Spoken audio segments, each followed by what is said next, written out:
It is Packers week, the best time of the year. Although, quite honestly, it hasn't been the best time of the year for quite some time. The Packers have gotten the best of this rivalry. They now own the all-time win total against the Chicago Bears, which kind of sucks, but it really does feel like the dawning of something new. There is confidence brimming in Chicago. This could be the time to turn it all around. There is so much great stuff to talk about it, and I can't wait to get started. So, Sammy, let's just go ahead and start the show. Turn up your volume. Because you're about to listen to The Sick Podcast with Adam Ray. Trying to cut it back. Justin Fields making magic happen. There goes Fields. Touchdown. The sickest Chicago Bears and fantasy football podcast. Brought to you by Underdog Fantasy. Sports entertainment like no other. It's gonna be sick. It's Wednesday night. You know what that means. It is time for Take It to the Rank. New day, new time, but the same great Bears talk. And I want to keep you up to date on all the housekeeping. But for starters, Underdog Fantasy is the easiest way to play fantasy sports. It's simple to get started. Go to underdogfantasy.com, or better yet, download the app, and all new users will receive a matching bonus from Underdog up to $100. And so for all of you that are in season-long leagues right now who are super bummed because you drafted Travis Kelce, well, guess what? You can start all over with Underdog Fantasy. Just go to underdogfantasy.com, download the app, use the promo code SICK, and get that matching bonus up to $100 and start over. Just hit the reset button like when you were playing NHL 94 back in the day. All right, want to let everybody know that Take It to the Rank will be live 7 p.m. Eastern on Wednesdays for the foreseeable future. This gives you a chance to get over to the Tape Never Lies network following the show. If you're an AEW fan, you got that going on too. So I know there's some things that we have a lot of we have a lot of people who have a lot of the similar interests, but we're trying to be good partners here. And hopefully this will work out for everybody. If you missed the first episode of the Tyler Scott Show, it's available right now. You can go to our YouTube page, subscribe to that, please. Or if you listen to us as a podcast and you missed that one, if that one somehow snuck by you, make sure you download it. You don't want to miss that. And then on Friday, Tom Grossi will be joining us for the latest edition of Rank's Rival. That's right.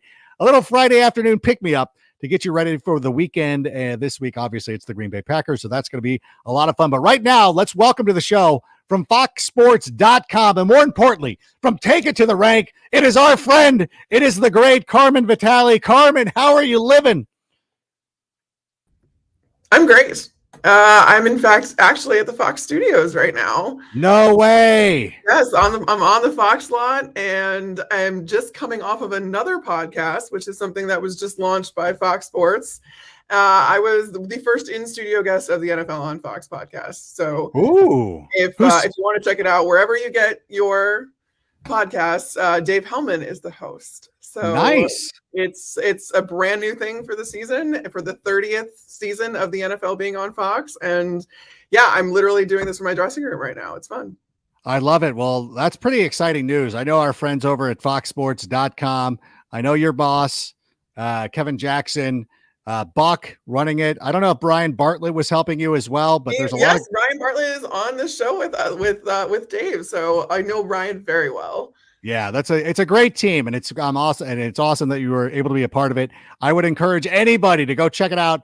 Fox Digital does a great job. Our friend Ben Verlander, his Flippin' Bats pod is pretty good. Our friend Alex Curry is one of the co-hosts on that show too. So a lot of great stuff coming from Fox. We appreciate them letting you join us here in our humble little show right now. But let's say, you know what? It's Bears Packers. Does it get better than this? How excited are you? It's incredible to bookend an entire season with this rivalry, and with so many unknowns and both of these teams being so young. Like, this has to be the most up in the air. Like I don't know which way this is going to go. This has to be the most excited Bears fans have been in so long, because you have no idea what this rivalry is about to turn into. And yes, as you said at the top of the show, they have an opportunity to kind of flip the script a little bit and get that win total back, get the overall series record back on track. Yeah, it's something that's for whatever reason, it's very important to me. But before we get into that game, the Tyler Scott show, as I mentioned, debuted last night, and Tyler had a great story about our friend Jaquan Brisker, who got up in front of the team and spoke. And I don't know, Sammy, do we have that clip? Because I would like to share it with everybody right now if we could.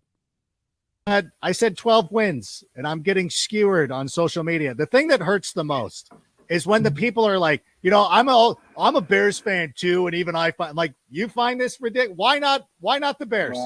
Why not the Bears? Like, why what not? is? Am I out? Am I out of my? I'll listen. If you tell me that I'm out of my mind, I will rescind that prediction. But I want the truth. Am I out? Am I out of my mind? What's going on? No. Listen, you sound just like Jaquan Brisker. Like literally, we had a meeting about this. Like, I don't know if it was just a few days ago. We had a team meeting, and it was just players led. And literally, he kept saying that same statement you just made. Why not us? Why not us? Why not us? Why can't it be us? He literally kept saying that same statement over and over and over again. Like he was pressing that statement home. So you're right on point with everything that you're saying. I don't think you're out of your mind for sure, but I mean that's just wild. Like Jaquan was literally just saying that same point was why not us? Why can't we be a team that takes it all this year? Why can't we be in Las Vegas this year? So he just made that such a critical point. So I'm all in with you, and I'm all in with him. So no, you're not out of your mind at all. Oh, Carmen, you must have hated that. That must make you so upset to hear. Not from his point of view. He's supposed to believe in everything. And I'm excited that this Bears team does seem to believe in each other. I can't say enough about that. It's very intangible, so it's not something that you can quantify, but the belief that a team has directly impacts how well that they play together on the field and therefore how successful they are in general. Yeah, it's one of the things I told this story. I don't think I shared it on the air last night, but I did say, when we were playing in the Cam Hayward Three Rivers Celebrity Classic this summer with Jaquan Brisker. He's a fellow lefty, so he was borrowing my glove because they gave us brand new gloves, but mine's broken in. Like, use mine. And so in between every half inning, we would walk over and exchange the glove, and we would both say something derogatory about the Packers. It was a lot of fun. But I'm curious, now obviously you're in Los Angeles right now, but when you've been in Chicago over the summer, and I've noticed this from Bears fans out here in LA, what's the mood been like in Chicago? Because it feels like, even though there's people who come on like, don't get our hopes up, but I still feel like there's a lot of optimism amongst the Bears fans this summer. There's a ton of optimism. It's almost like delusional optimism at this point. But it's because it's Super Bowl talk, but at the same time, you have your head coach talking about that and how that's their goal every single year. Matt Eberflus just said that again today. That said that not only is the division in their sights, their division is in their sights because they want to get to the Super Bowl. And so I can't blame anybody. And everybody's absolutely very optimistic in Chicago. There's a lot of excitement around this team right now, and it really comes down to being excited about the fact that Justin Fields now has weapons. He's got familiarity with the system that he's playing in, and they want him to take that kind of year 3 jump that we've seen quarterbacks do. And that's this year. You have to make a decision this year on whether or not he's your quarterback of the future. So I think there's a lot of optimism and excitement in Chicago. It's crazy. I love it. And Sammy, do we have that clip of Matt Eberflus talking? I know we have a couple of clips for Eberflus. Do we have the one about him talking about our goals? If not, it's no big deal. I can move on. About winning the division, do you want these guys thinking about that as a goal, or is it more kind of the focus of each game? No, that's our goal. That's our number one goal, is to win the division, and then win the conference and then go to the Super Bowl, and have a chance to win that. And we talk about that early on, in the spring. But we know that division games are more important. They have a little more weight to them. And we're excited about this one. I'm a little bashful because I feel like now I've been underselling the Bears because I've just been like, hey, we'll win the division, maybe a playoff game. Maybe I should join Matt Eberflus with his level of enthusiasm for this team. But all that stuff aside, and by the way, thank you, Sammy, for rolling out that. We got the best producer. Find a podcast outside of Ryan Bartlett, maybe. We don't want to besmirch our friend Ryan, but Sammy's right. They're very close. It's like having Tyler Scott and DJ Moore. Like, they're both, like, we love them both equally. Here's my thing though. And I listen, I'm a big believer. I'm picking the Bears to win, and that's not a shot or anything like that. But I also can concede that the Packers have a very good team. They have great running backs. The defense has a load of number one picks. What is the move with the Packers? Because it feels weird to say this, and I hate saying this as a Bears fan. I still believe the Bears are going to win this weekend, but at the same time, like, and this isn't necessarily the Bears fans, but like everybody, I'm like, you guys are a little too dismissive of the Packers. This is a pretty good team still, right? Yeah, I've been saying that all off season because You have of the been, yes. fact I have. The thing is, Jordan Love is coming into this season more prepared before his first year starting than 99.9% of quarterbacks get to be. He's been in this system for 3 years. He knows it like the back of his hand. He's been in this locker room, and he knows these guys. He already has chemistry with these guys. Not to mention, Aaron Rodgers didn't play the preseason. So Jordan Love played the preseason when they brought in Romeo Doubs and Christian Watson. In game action, Jordan Love was the first quarterback to throw to these guys. So he already he's so well entrenched into this team already. And you mentioned it, they have a defense that they should be able to rely on. Not to mention their experience on offenses in the backfield and in front of Jordan Love on the offensive line. And they have two incredibly versatile players. I think that they're the only two players in the NFL that you can say that about, in Elton Jenkins and Zach Tom, where they could play anywhere along the line. That is a really good group, and a healthy David Bakhtiari is going to help Jordan Love so much. So he's coming into a really good position. And this was by design. This is what Green Bay does. It's what they've done my entire life. And they figured out, they planned for the future while they still have things going well for them. And then obviously last season happened, but I don't think it's a stretch to say that the Packers could finish with a better record than they did last year.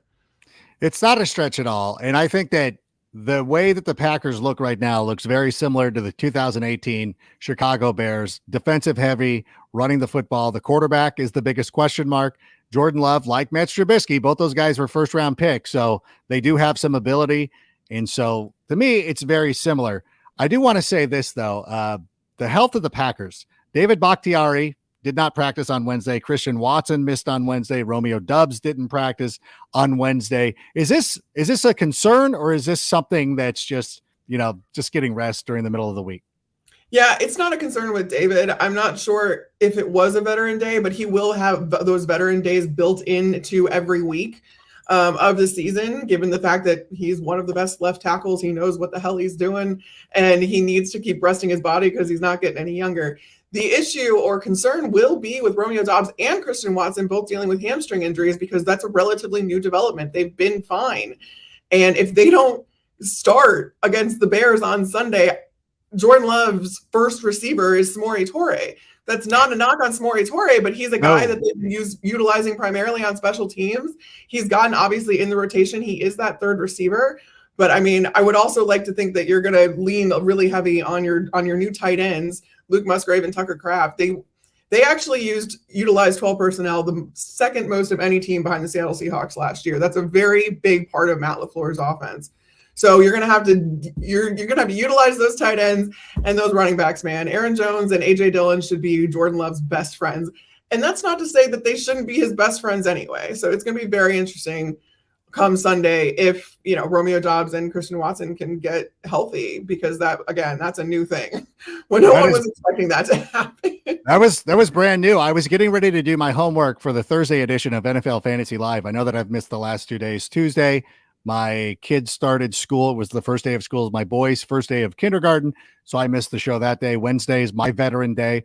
I don't go in on that, but I looked at the homework assignment and they're like, hey, what are you going to do? Because in the NFL Fantasy Live League, I have Christian Watson because I'm teaming with the world.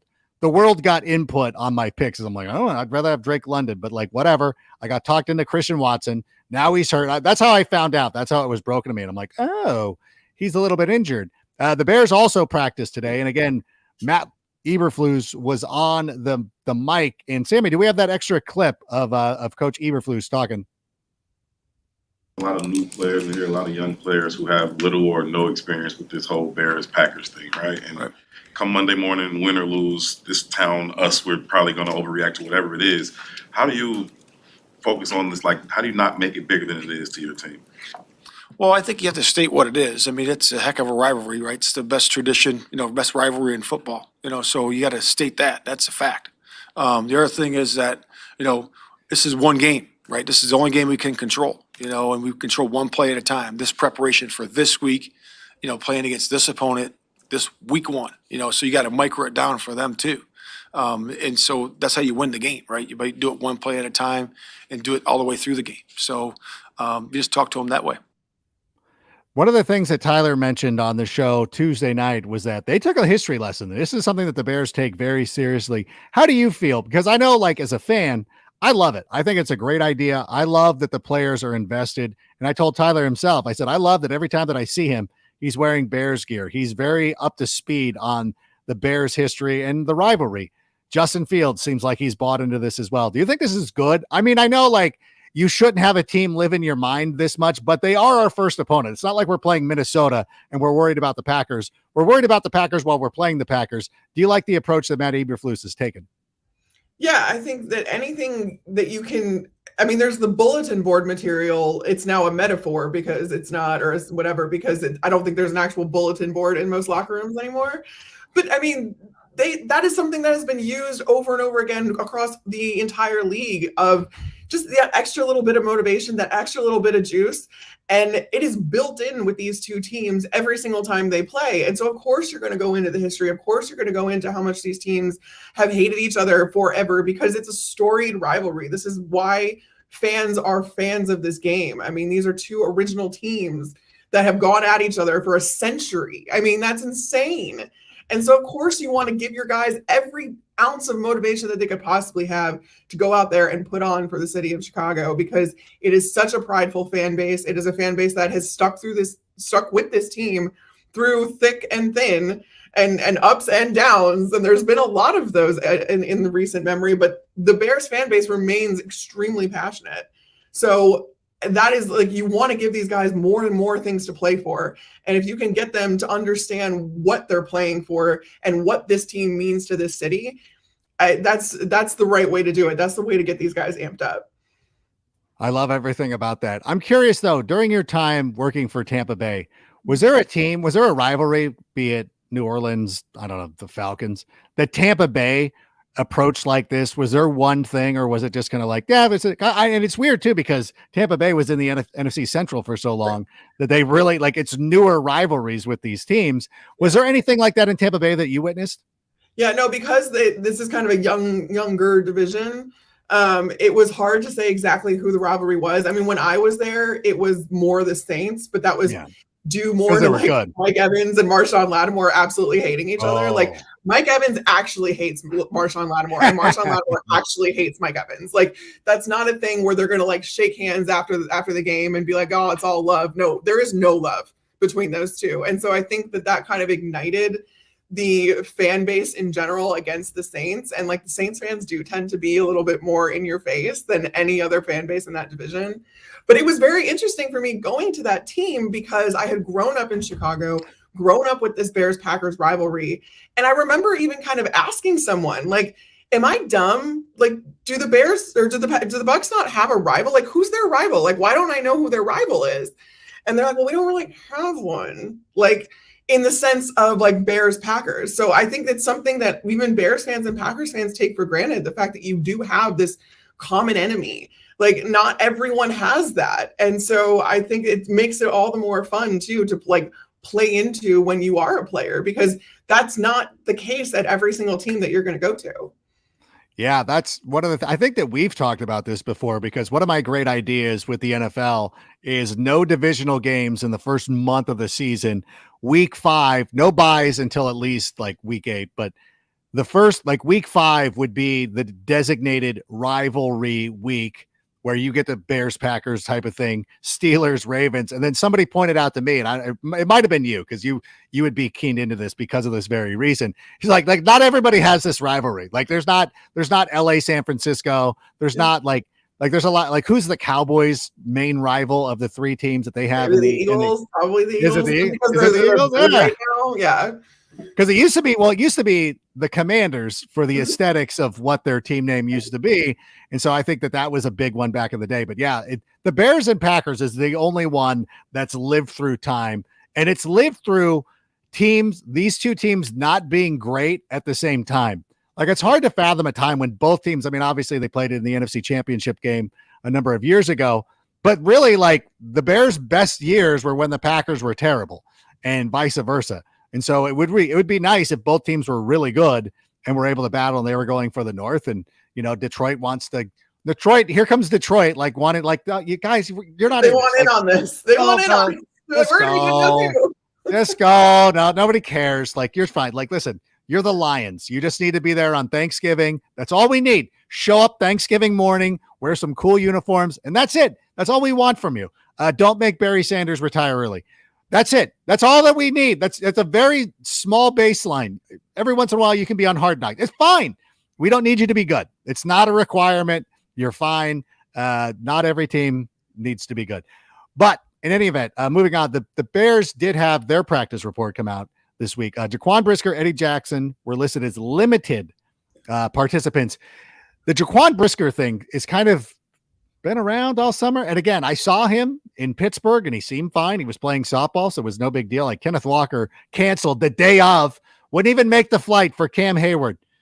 Remember this, if you still have a fantasy draft going on, take Zach Charbonnet instead. But in any event, Jaquan Brisker, is he good? Like, what's going on? What have you heard? Yeah, no, Matt Eberflus said that, they expect to have everyone that's on their current active roster available for this Sunday. So that would bode well then for Jaquan Brisker and for Eddie Jackson. I know that Jaquan Brisker has had kind of a lingering issue. He's been on a pitch count even during preseason and training camp and stuff like that. But I have to think that that's out of an abundance of caution too, especially because he's such an integral part of this defense. And so I think you want to keep him as healthy as you possibly can for as long as you can when it doesn't count, especially. And so now that it actually counts, I have to think, especially if Jaquan Brisker has anything to do with it, right, he'll be out there no problem and as close to 100% as he possibly can be. Yeah, and it's funny too, because I mentioned this a moment ago about, like, when we were playing in that tournament and we would say derogatory things about the Packers. It was a real leap of faith to go up to him and be like, hey, and I just, like, it was out of the blue. I handed him my glove and I said, bleep the Packers. And he smiled and repeated, I shouldn't say this, but he smiled and repeated it back to me. But it was like, it's refreshing because sometimes players are like, I don't really care that much. Like, whatever. Like, okay, yeah, you hate this team. I don't. Like, but the fact that he was so, like, yeah, he got a gleam in his eye. Like, yeah, like, forget those people. And so I just love that. And I love that about this team. And I love it about the coach. And I love everything that they've really done to really ingrain this into everybody. And I hope that it results in us getting the first victory of the season. We haven't talked since cutdown day, but I wanted to talk about some of the defensive cuts. Now, obviously, Travis Gibson, what happened. It's disappointing because I really liked him as a person, but what are the ramifications of that? Is that something that, like, linger? I didn't want to put Tyler on the spot because we're still feeling each other out, but is that something that, like, was unpopular in the locker room, or is that just the business of football and all systems go, or what was the read on that? Yeah, I think that was just one of those times where business kind of conflicts with a player's individual opinion of himself. Every player is a competitor. Every player wants to be out there on the field. And I think that the acquisition of Yannick Ngakoue probably struck Travis Gibson in some type of way, and especially that first depth chart of the preseason where he was listed as like the fourth or fifth guy. He wants to go to a place where he's going to be a solid part of the rotation. Now, I thought that in preseason, he kind of, that lit a fire under him a little bit because that first game, he was great and he continued the production throughout the preseason. So I thought, well, maybe he's done enough now to be a part of that rotation. And the Bears decided that they had enough depth there, or that they were, again, I keep saying they built this defensive line from the inside out. They have a really heavy rotation on that interior. So maybe that was the point of this year. It's a multi-year process. They're absolutely probably going to get more pass rushers when it comes time for next offseason. But for right now, I think they liked what they had, and Yannick Ngakoue just kind of pushed everybody that much further down the depth chart. So I think it didn't seem to be like a huge thing. around. Like it kind of even came out of nowhere. The fact that he even wanted to be traded, but then he said he didn't request a trade. Travis Gibson didn't request a trade. So I don't necessarily know what happened there, but from my time being inside these buildings, it seems like it's one of those things where just business conflicts with, the human side of this a lot. And that's unfortunate, but the stuff happens. Yeah, it is one of those things over the last couple of years to see Gibson leave. Akeem Hicks is another player who I really love, and it was unfortunate that he wasn't able to find a role on this team. But at the same time, this is the business of football, and we move on. And it's funny because I don't think that I fully embraced that Yannick Ngakoue is a member of the team, because I really love his game, and I think this is fantastic. And was there anything on again, because we hadn't talked since the 53-man cut down, was there anything that stood out? Because I feel like there weren't too many surprises. I'm glad to see our guy Bayless is going to be a member of this team. He's listed as the kick returner right now, so I think that he's definitely got a role. But was there anything that kind of stood out to you that made you like, oh, wow, I didn't see that coming? Yeah, I think another one actually was along the defensive line was Terrell Lewis. I thought yeah. Had done enough to make this team, and that just speaks to the front office's opinion of the depth that they already have. But yeah, I really thought that he had kind of come on and done enough and was going to be kind of a steal for the Bears. But I mean, they didn't see what they needed to out of him. Or again, it could be one of those things where they needed that roster spot for another position. And when there's so much emphasis went into the offense this offseason, so I think they're carrying 10 offensive linemen, because that you're going to need depth there because they keep having these injuries along the offensive line. So that all plays into it. You only have so many roster spots. But yeah, so that was probably the biggest surprise to me, because I thought that he had earned a spot in that rotation, but I just don't think that they're prioritizing that rotation right now. Yeah, it's interesting because, and you've worked for teams, so I'm interested to get your point of view on this. We see them, a lot of us just see the preseason games, and Terrell Lewis played very well. Travis Gibson played outstanding. But is it a sense of like they see them in practice every day, and perhaps maybe it's the practice that's more important than what we're seeing at these games? Oh, absolutely. There's no question about that. And honestly, I think there's a lot more of like coaches putting guys on the field during these games for the sole purpose that they get tape to go elsewhere. They know that they're not going to keep them. And so they say, hey, listen, we're going to let you play. We're going to get you out there as much as we possibly can. And that way that you have all of this tape to go and show other teams, or this gives you an opportunity to shine. And like every team has, I don't know if everybody knows, but every team has advanced scouts that go scout games prior to those opponents. So if you're playing the Bears week 1, actually the Bears week 2, I ran into at the last Bears game against the Bills preseason, I ran into a friend of mine from the Bucs scouting department because he's the advanced scout. So he was there scouting the Bears team so that when they go and play in Tampa Bay in week 2, then they know certain things about the team. That happens every single week. Every single team does this. And so that's a chance for whatever scouts were there at that game to see Terrell Lewis, and for him to kind of get a little bit of get noticed a little bit more. So that way that he could end up on a roster, even if it wasn't the Bears. There's a lot more of those dynamics that kind of go on behind the scenes. And yeah, I mean, practice is the big thing with that. I mean, preseason games aren't necessarily to win the game. They're not, they're trying out so many different new things. They're trying to get evaluations on players to figure out who their best 53 is. So you can't take preseason games as an actual game when you're talking about evaluating guys. It's absolutely what they see in practice. That's more important. Oh, that's bad news for the online quarterbacks who've been breaking down Justin Fields' limited reps in these games is the gospel. But but it's also funny. I know the NFL is such a cold business, and we have all these these decisions that are made. But the fact that they're trying to help people get jobs, that seems kind of nice. We like Travis Gibson enough that hey, we'll try to get you another spot. He's down in Tennessee right now. I don't know where Terrell Lewis, I forget where he ended up at, but I don't either, but he was playing so well. Yeah. That one was kind of shocking. So it is nice that they get a little bit of an opportunity to go out there and to make a little tape for yourselves. And so in any event, how about we got a half hour in. Again, listen, thanks to everybody who's been joining. By the way, thanks to everybody who has made the switch to Wednesday night. We really do appreciate it. For a lot of you who are just wandering in right now, Take It to the Rank is going to be on Wednesday nights at this time. And again, we want to give you the opportunity to go watch the Tape Never Lies Network, which will be following us on. You can go follow them on YouTube. If you like AEW, you can go do that. I got to go teach a course at Chapman University, which is where Matt Eberflus's daughter graduated from. These connections, it's a small world. But in any event, small world. But Sammy, what about some questions from the audience? What do we got going?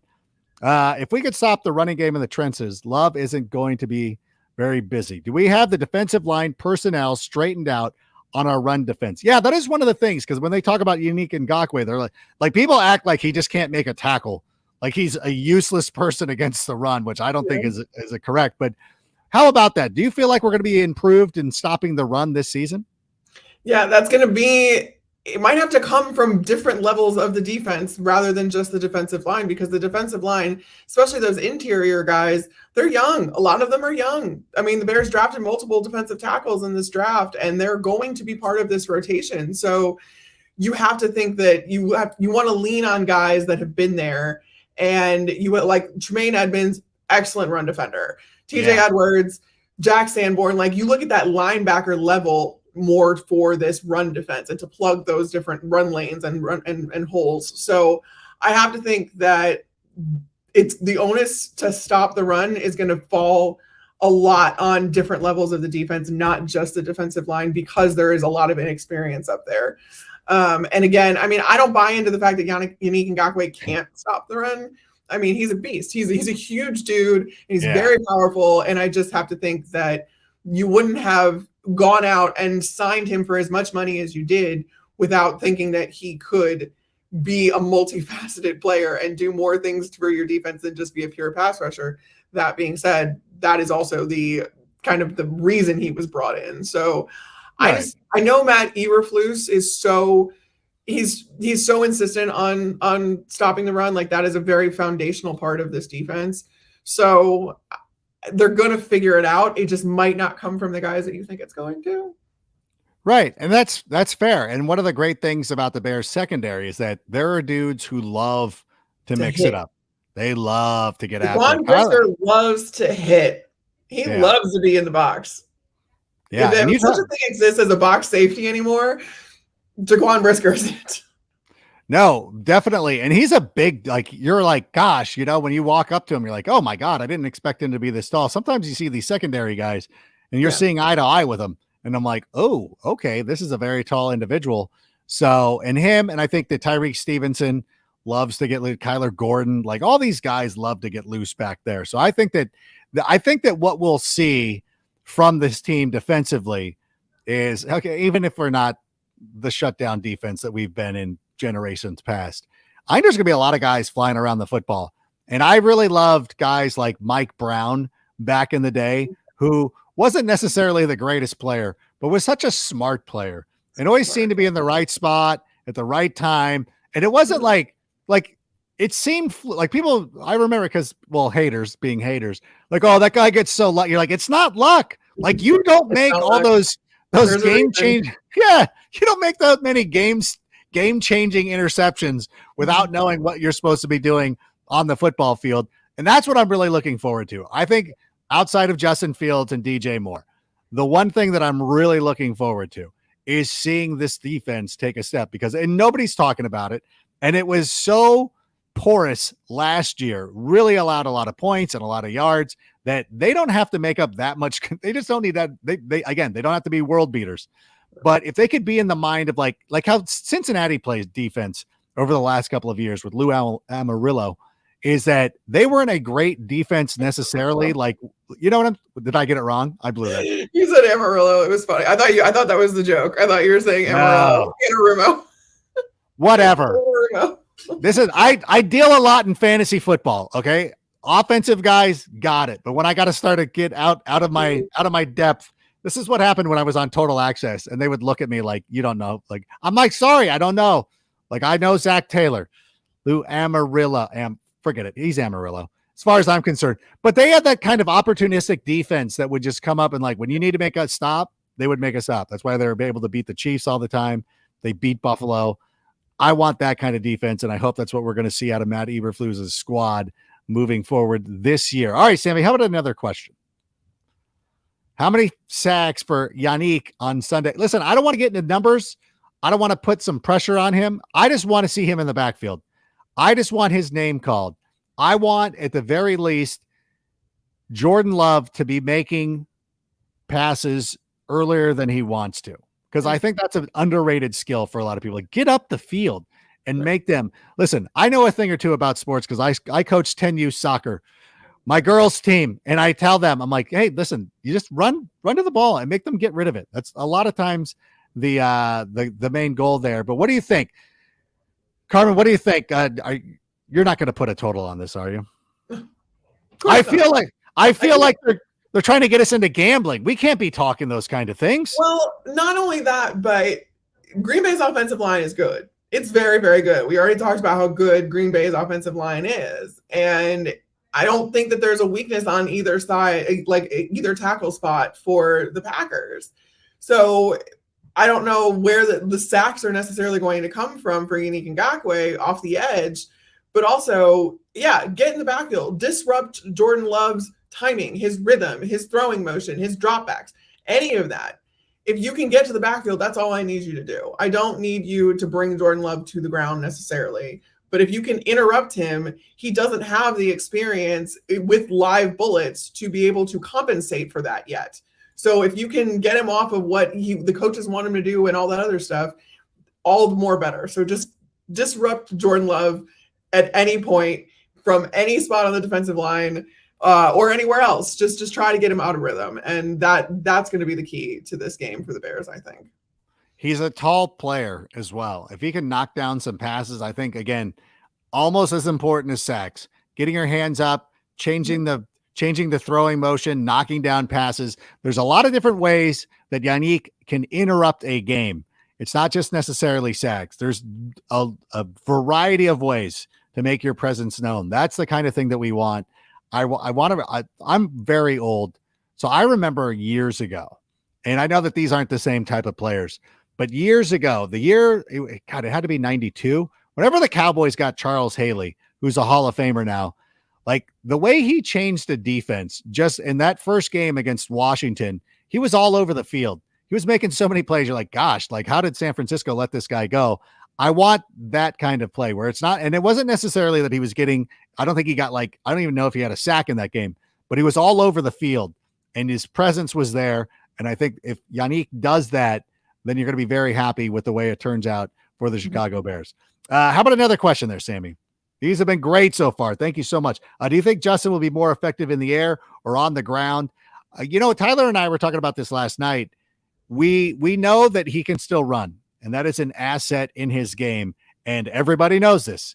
The Packers know this, and they know, and they have to be mindful of it, even though we didn't see. Well, we actually did see it in the preseason. He did have to remind everybody, like, I can do this too. I really do hope that we see him being effective with the pass. And I think it's important for Luke Getsy to go out there and establish this. So, Carmen, let me ask you, as Getsy is designing a game plan, is he thinking like we really need to establish this pass and let everybody know out there that Justin Fields can throw the ball? Is that something that would go through an offensive coordinator's mind? Yes and no. I think it goes through his mind from the sense of you don't want to be one-dimensional as an offense. And if you are facing a Green Bay Packer defense that is keying in on Justin Fields as a runner, that means they're going to take away the run from him. And if they don't respect the pass, they're going to keep going after him in that way. And you just never want to be one-dimensional in the league, because that makes it a lot easier for the defense that you're going against.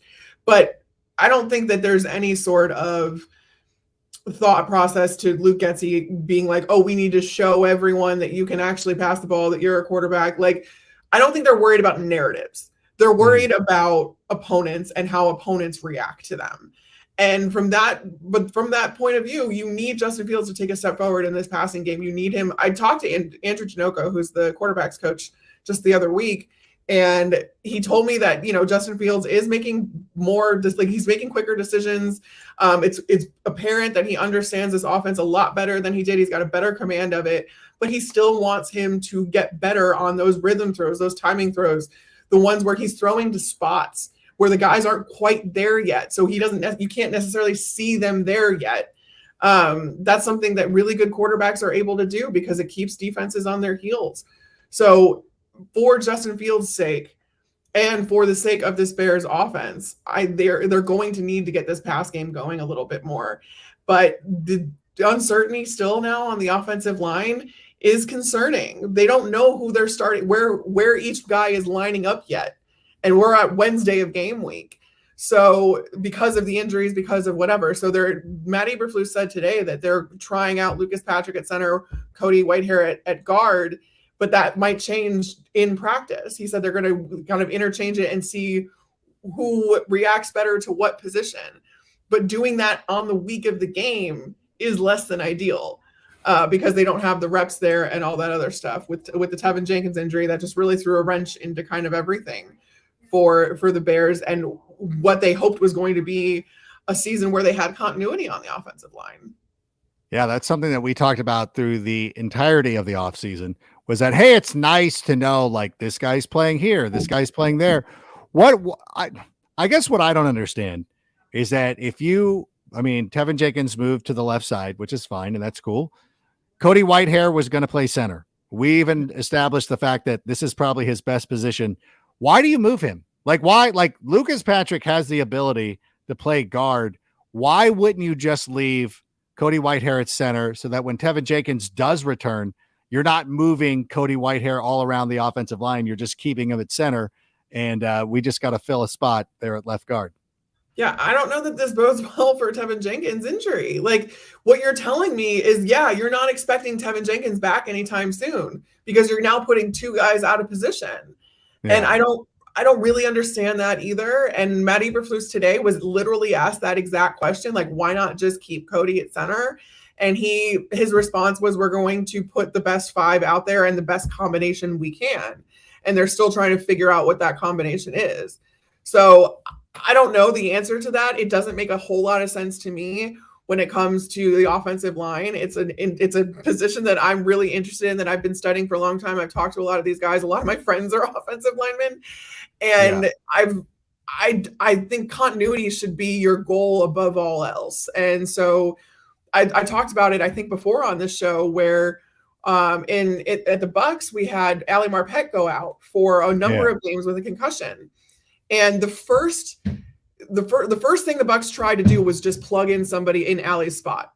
And they didn't want to put anybody else out of position. They knew that Ryan Jensen, the center, could play guard, but they wanted to keep him at center. So they tried to bring a backup guard in there. And it didn't quite work. So then they went to Jensen at guard and then put in the backup center.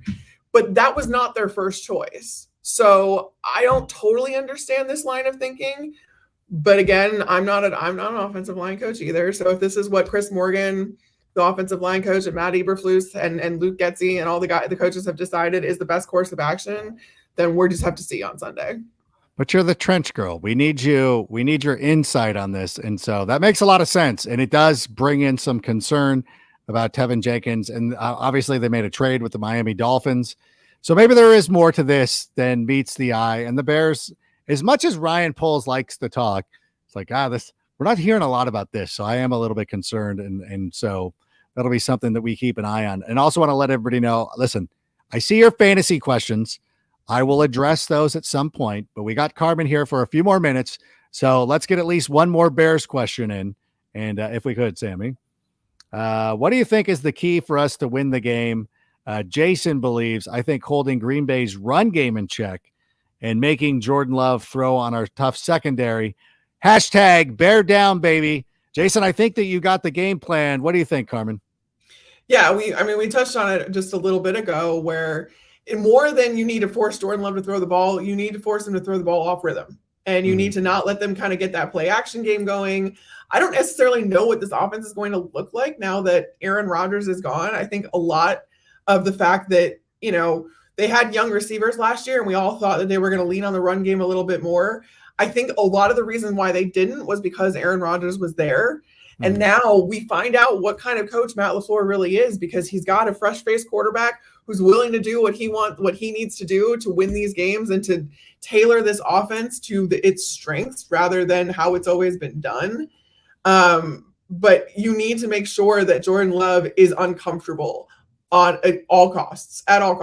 So, because he can throw the ball, he's a very accurate passer. He's got a great arm too, but it's so forcing him to throw the ball isn't enough. You need to force him to throw the ball off rhythm and to scramble out and to just be under pressure and uncomfortable as much as possible. Yeah, we'll see what kind of game you got, Eyebrows.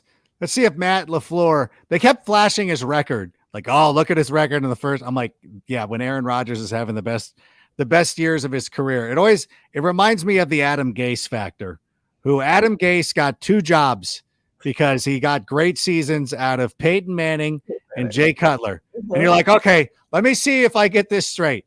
This guy who helped perhaps the greatest quarterback in NFL history and Peyton Manning have some of the best years of their career. That is what you're basing this on? It's insanity to me. But we'll see. Maybe Matt LaFleur is that good. And Aaron Rodgers has only survived because Matt LaFleur rectified his career. Who knows? That could very well be the. Either way, we're going to see what an actual Matt LaFleur offense looks like, because Aaron Rodgers isn't going to be changing 30% of the plays. Oh, my God. By the way, that's the public number. Like, that is what the Packers have admitted to, that Rodgers would change up to 30% of the plays, which means it's so much higher. Like, I don't buy 30% at all. Like, you got to double that. You have to double that. Like, so I think that now we get to see again what a Matt LaFleur offense actually looks like, and I'm excited for it. Oh, I'm excited for it to be terrible. I'm hopeful. I want it to be miserable. I want him to be out of his, although he's probably learned from Aaron Rodgers, so maybe he picked up a thing or two as he's out there controlling this, as he's quaffing his eyebrows, and Aaron Rodgers is out there doing all the work. But why am I defending Aaron Rodgers? This feels so terrible. It is very wrestling, like when you have a heel announcer or whatever, and then a guy goes from a good guy to a bad guy. And now all of a sudden he's the hugest fan. Like, oh, the only person who didn't do that was Bobby the Brain Heenan, who never bought into Hulk Hogan when he was Hollywood Hogan. And it was a masterclass. And I wish I could do the same thing. But I've been promoting the Jets in fantasy. And again, we'll get a couple of fantasy questions in. But what do we got? What else do we have here, Sammy? It's a long season. I expect the Bears to do what the Lions did last year and start off slow and finish strong. Once again, once they start meshing. That is, Kevin, you bring up an interesting point, because for a lot of people, myself included, we have put a lot of stock. And I even told Tyler, like, I'm not mentally prepared to lose to the Packers right now. I just can't do it. I can't mentally get my mind around it because I want this win so much. But at the same time, if it is an instance where the Bears are just going to progress as the season goes, it's not necessarily the worst thing. But I don't want to live that way, Carmen. I don't want to be safe and sane. I want to be dumb and dangerous. Is that so wrong? Is that wrong? No, this is why this works, because you're the dumb and dangerous one and I'm the more conservative one. Yes. No, I mean, but going back to when we did our season predictions and we did the win-loss throughout the entire Bears season, I have the Bears finishing, I think, on a 4-game win streak? And finishing very strong, yes.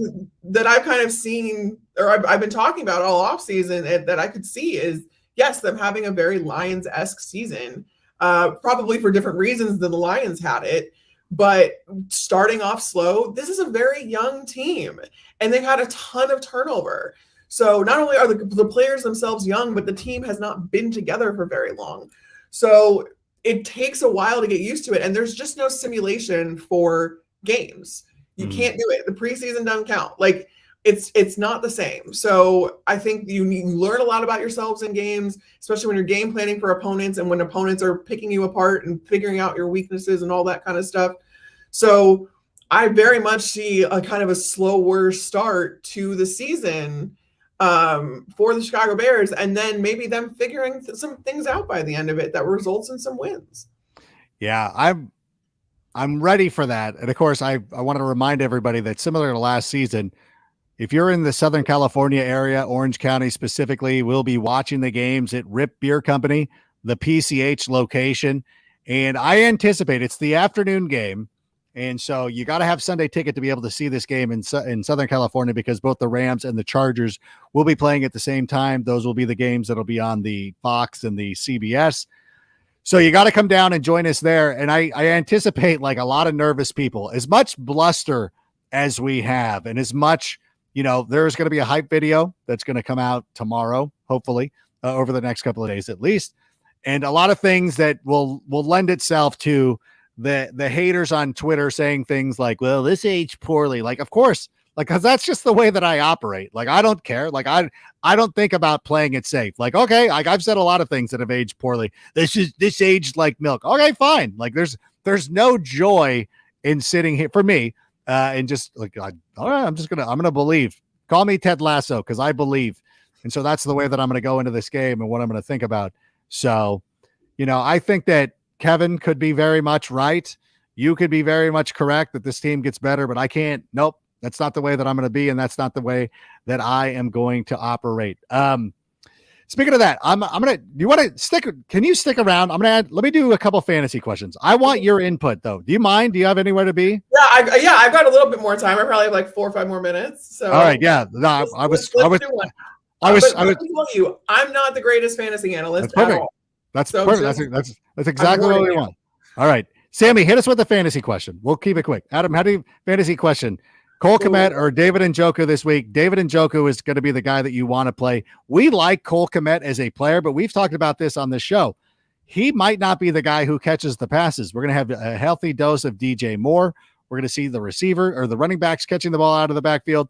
Bob Tunyon is wearing number 18, which means he's going to be catching the ball. And, we have Darnell Mooney. So look. Yeah, no, I agree. Go because Cole Kmet again was a blocking tight end coming out of Notre Dame. That's what he was. That's what he was there to do. And so his hands have come a long way, and he made a lot of strides last season. But yeah, I mean, now he's not even the only guy in his room, because Robert Tunyon is number 18 now, and we keep saying this. He's a receiver. He's a receiver. He's going to catch football. Number 18 does not block. That's just the way. No, number 18 does not block. Maybe if you're a receiver. See? That's the offense. It was receivers blocked too, but that's okay. Exactly. See, Carmen, you got this. You got the fantasy chat. Let's do one more. Let's show off your fantasy. It's talking ball. Like that's what it basically comes down to. Who should I start as a running back between Kenny Gainwell, Jaylen Warren, or Rashawn Johnson in week 1? So we don't really know what's going to happen with Rashawn Johnson. So I would avoid that situation if I could. But Kenny Gainwell, he's the one running back for the Philadelphia Eagles who has the most experience. And I know a lot of people are fading Najee Harris this week for Jaylen Warren, but I think that Kenny Gainwell, because of the familiarity with that offense, it being brand new, I think he could be a sneaky good play. I like Kenny Gainwell too. That was my first thought. But yeah, Rashawn Johnson, I mean, if he gets into this rotation, it's probably just going to be third down, which means that he could not even really be a part of the play other than to sit there and block, because that is something he did in college. I don't know that Rashawn Johnson is a safe fantasy pick for. I've said this for a long time. Actually, the Bears running back room is a running back by committee, so it's not good for fantasy. It's good for the Bears, but it's not good for fantasy. So I would steer clear of like most Bears, of like most of the Bears backs, all of the Bears backs. Look at you. See, you're a fantasy expert already. Then we love that about you. Want to thank you for being here. Actually, let's just go ahead and wrap it up. Thanks to everybody who made the switch with us to Wednesday night. We really do appreciate it. This is going to be a great season. We're going to have a lot of fun. Again, if you missed the Tyler Scott show on Tuesday night, go back and check that out. It's a shorty. It's a half hour. So go in and listen to that. Thanks to everybody who followed along and followed us here to Wednesday night. Of course, the Tape Never Lies is going to be coming up on their network after this. Go watch AEW. And then on Friday, Tom Grossi will be joining us for Ranks Rivals. And I'm trying to work on somebody else who would be a great get that you guys would enjoy, but I don't want to give away too many spoilers. But that's it. So for Carmen, I'm Adam. Have fun this week. Bear down. And Sammy, go ahead and play us out. And that's a wrap. Hope you don't miss us too much until next time. Follow the Sick Podcast with Adam Rank on YouTube, Instagram, Facebook. Google Play, and Apple Podcasts. Brought to you by Underdog Fantasy.